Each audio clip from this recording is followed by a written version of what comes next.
Contemplative spiritual disciplines have been important for my own formation and in the growth of the Church.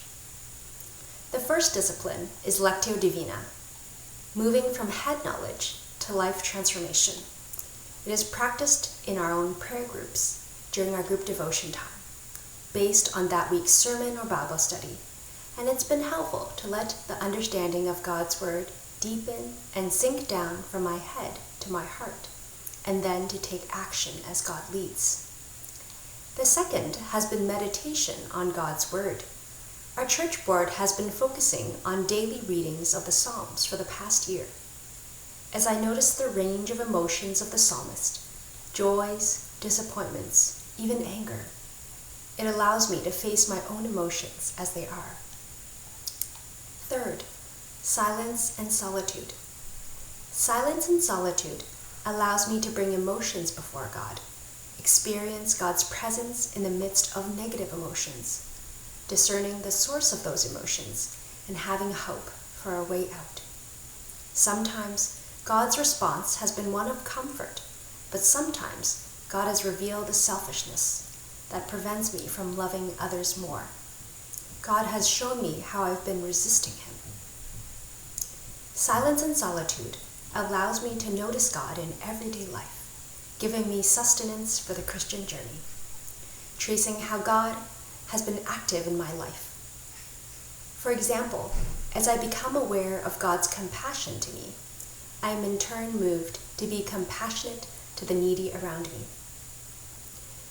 In the midst of the pandemic, we began a tutoring program for needy families, which we still continue today. Especially as I've been transitioning to a more pastoral care role of the congregation, I notice that I have a lot of anxiety as I hear people's burdens and difficulties. Through silence and solitude, I'm learning to lay it all before God. God is big enough to care for all those in my heart and more.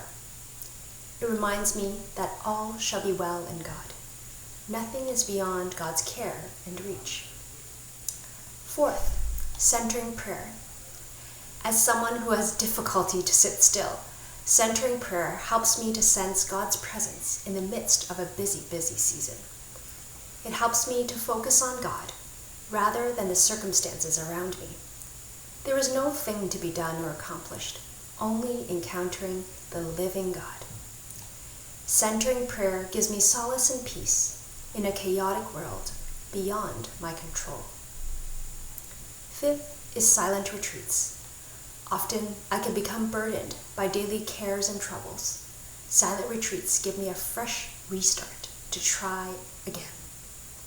However, it is important that silent retreats are not just self-focused, but rather for one to be cleansed and renewed, so that after retreat, we're moving from contemplation to action in the world. As a contrast, as Christians, we can sometimes become militant in our endeavors to fight for righteousness. It can leave us bitter and disappointed, with few friends and many enemies, real or imagined.